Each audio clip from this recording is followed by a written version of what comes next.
చాలా చాలా చాలా శక్తివంతమైన పదార్థం.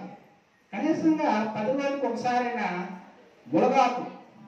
పూర్వం ఒక చిన్న విషయం, యాక్చువల్గా హిందూ ధర్మంలో ఒక ప్రాసెస్ ఉంది. అమ్మవారికి మునగాకును పప్పు వేసి అన్నం పెడతారు, మీకు తెలుసా? అమ్మవారి పండుగ అయినప్పుడు మా ప్రాంతంలో పెడతారు మునగాకు, పప్పు, అన్నం. ఇదే అమ్మవారి ప్రసాదం. నాకు తెలియక అప్పట్లో మా నాన్నమ్మ గారికి అడిగాను, ఏంటి అందరికున్న దేవులకును లడ్డూలు స్వీట్లు అన్నీ పెడుతున్నారు, అమ్మవారి దగ్గరికి వచ్చేసరికి ఏంటి మీరు మునగాకు పప్పు అన్నం పెట్టారు ఏంటండి? మునగాకు అంత బలమైనది, చికెన్ మటన్ కంటే బలమైనది. అమ్మవారికి శక్తి కోసం మనం పెట్టేదేంటి? అమ్మవారికి శక్తి. ఎందుకు? మనల్ని కాపాడడం కోసం ఆవిడ శక్తి కావాలి. మునగాకు తినే వాళ్ళకి అంటు రోగాలు రావడం చాలా కష్టం.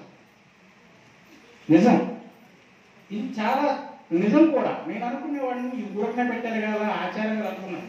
ఆచారం కాదు, అమ్మవారికి ఏం పెడతామో అదే తింటారు. మునగాకు పప్పు అన్నం చాలా చాలా శక్తివంతమైనది. మీకు దగ్గు జలుబు చిన్న చిన్న జ్వరాలు వైరస్ ఫీవర్లు రావు మునగాకు తినేవారికి. మీరు ట్రై చేయండి, వారం ఒకసారి మునగాకు తినండి, మునక్కాయలు ఉంటే తినండి.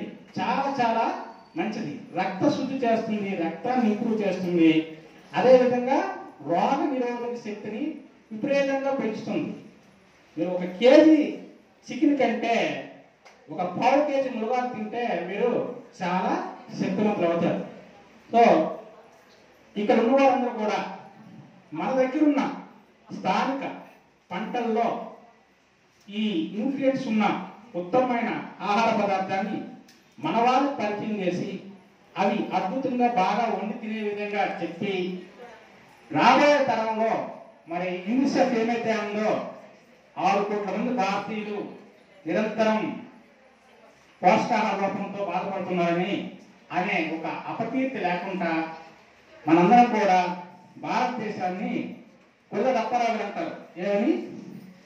తిండి కలిగితే కండ కలగదోయ్, కండ కలవాడే మనుషులు. సో అలా మనందరం కూడా బలమైన తెలివైన మంచి భారతదేశాన్ని నిర్మించడానికి ఈ పోషకాహార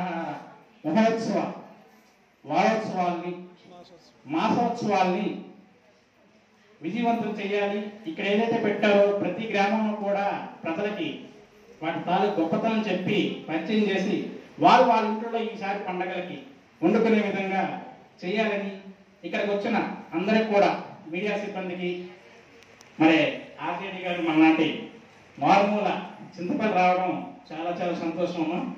మీరు వచ్చారంటే ఒక ఇది అంటే ఇక్కడ చేసే వాళ్ళు బాగా చేస్తున్నారు ఒక సంతోషం, మీరు ఒక ప్రోత్సాహం. అందుకు మీకు ధన్యవాదాలమ్మా.